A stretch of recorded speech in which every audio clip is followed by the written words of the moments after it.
Joining us today in conversation with Power for All is Michael Liebreich, Chairman of the Advisory Board and founder of Bloomberg New Energy Finance. Michael is a pioneer in the renewable energy industry and an inspirational evangelist in the ongoing global energy transition. Thank you so much for joining us today, Michael. Great pleasure. Your annual State of the Industry keynote at the New Energy Finance Summit has quickly become the go-to resource for key trends in new energy. So what are you seeing as the major trends coming up in the next 5 years with respect to distributed renewables, and in particular as they relate to frontier markets in Africa and South Asia? So I think I'll highlight three trends that I see as being very, very powerful.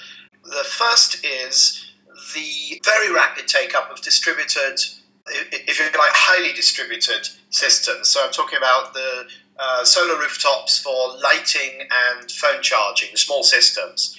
And it's very clear that the economics of those systems makes sense on an unsubsidized basis now, clearly. And it makes sense very much for the families, the users themselves. And so we're seeing incredibly fast uptake. We're seeing prepaid solar for those who don't have the capital resources to buy them. And so there's a lot of new businesses in that area. And I don't see any reason why that would slow down. It's been extraordinary watching the rollout of mobile phones in India and in Africa. And clearly, if you've got a mobile phone, you want to be able to charge it. If you're spending money on kerosene, you want to be able to have your solar lights. And so the logic makes sense. We'll see very rapid growth. The second trend, I think, builds on that, which is we're seeing very low energy appliances coming through.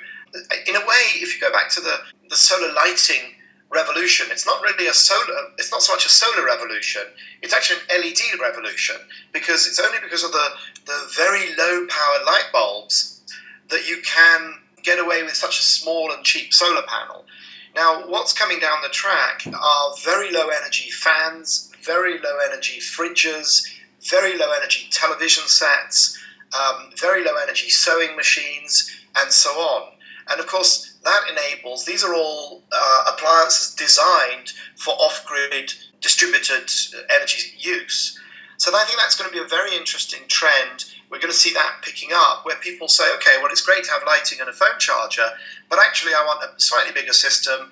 And these are families who will be becoming much, much more economically integrated into their national economies, into the international economy. And it's very, very exciting. By the way, the prepaid solar also will be pushing people into financial inclusion, because once you're paying for your solar, you can also be buying savings products, insurance products, and so on. So that's another interesting aspect of that kind of broadening of the solar lantern beachhead, you could call it. The third trend in distributed renewables in the developing world, I think, will be around, I don't want to call it microgrids, I'd rather call them micro-utilities. And the reason for the difference is that microgrid, first of all, what we're talking about is getting a village wired up. These will be villages that are far away from the grid is not going to reach them, and therefore it makes much more sense to establish a microgrid or a mini-grid.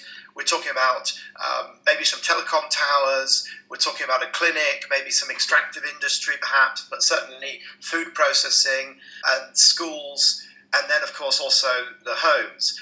And the reason that I think the solution should be called a micro-utility or a mini-utility is that the technical solution has been around for some time. We know that you can wire it all up. You can have some batteries, some wind, some solar, probably diesel generators for when neither of those is working and the batteries are too low. We know the technology solution has been around for a long time. The difficulty is, how do you make it work economically? And the answer is, think of it as a utility, think of credit control, think of service, think of installation and having crews go around wiring up the different customers and so on, and deciding whether they'll have to prepay if they have no credit history, or whether they can pay in arrears if it's a big telecoms company or a big mining company and so on. So I think we're going to see that trend towards mini or micro utilities picking up speed in the coming years. So those are my three trends: solar rooftops, broader systems at the home level, and then these sort of mini utilities. All big and fantastically interesting trends. Thank you so much for pulling those out for us. And you also sit on the advisory board of Sustainable Energy for All, which obviously has its goal to achieve universal energy access by 2030. So with that hat on, what do you see as the major challenges to achieving that target? And then on the flip side, the biggest opportunities? Well, so it's great to see Sustainable Energy for All under its new head, which is Rachel Kite, has got a new lease of life, partly because of Rachel, but partly also because, of course, the goals of Sustainable Energy for All.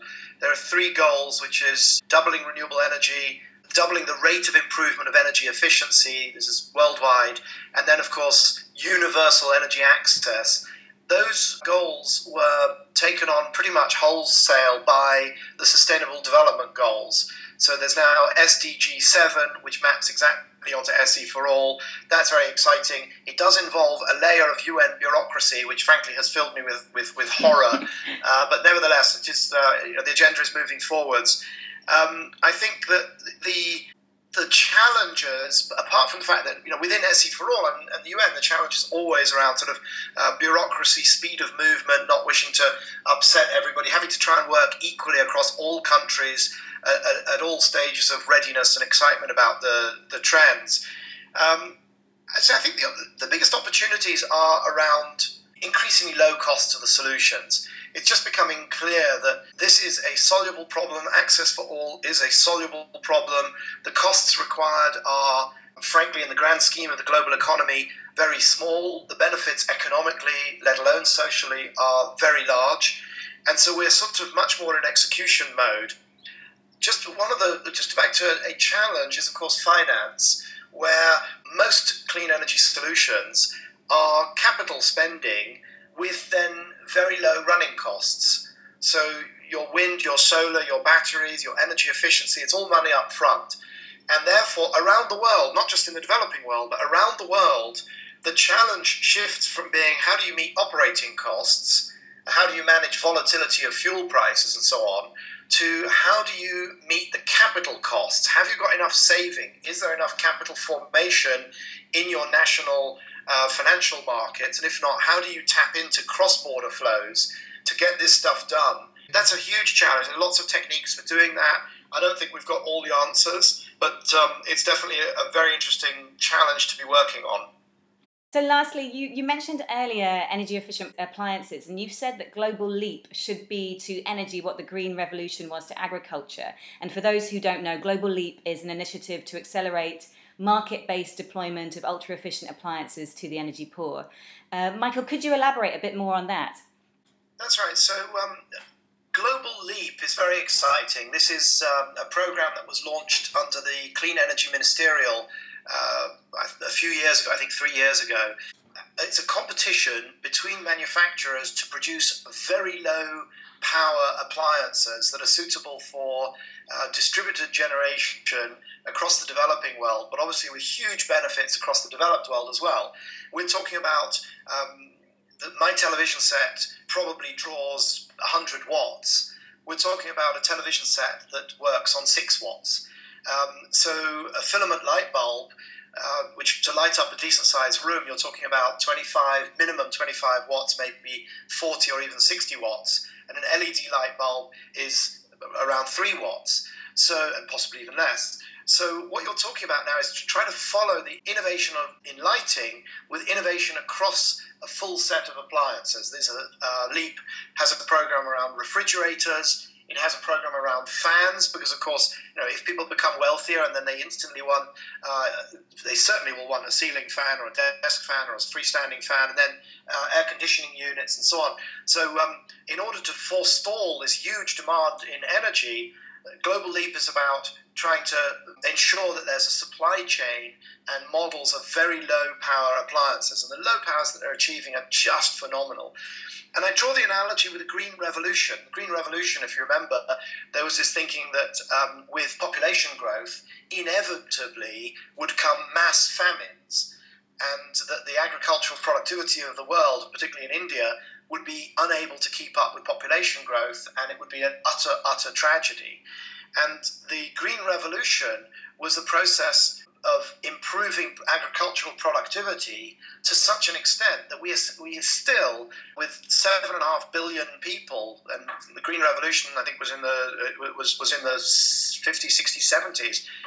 So we've got 2-3 times the population, and yet we live essentially in a world of food plenty. Maybe not food distribution, but food plenty. So I see the shift to low power appliances as being structurally as important in the energy space as the Green Revolution was in the agriculture space. There's no other way of putting it. If we can shift not just developing world but developed world to very low energy appliances, and if we can sort out our absurd waste of energy in our buildings, we could have the same building, same quality of life, same everything, and a third or a quarter or 20% of the energy demand is absolutely achievable. And therein, frankly, lies the solution to the climate problem. Fantastic. It would be phenomenally exciting if some of the incredible technological advancements that we're seeing in developing countries could sort of start to influence backwards. Thank you so much again for spending some time with us this morning. Great to get your insights and wonderful to speak to you.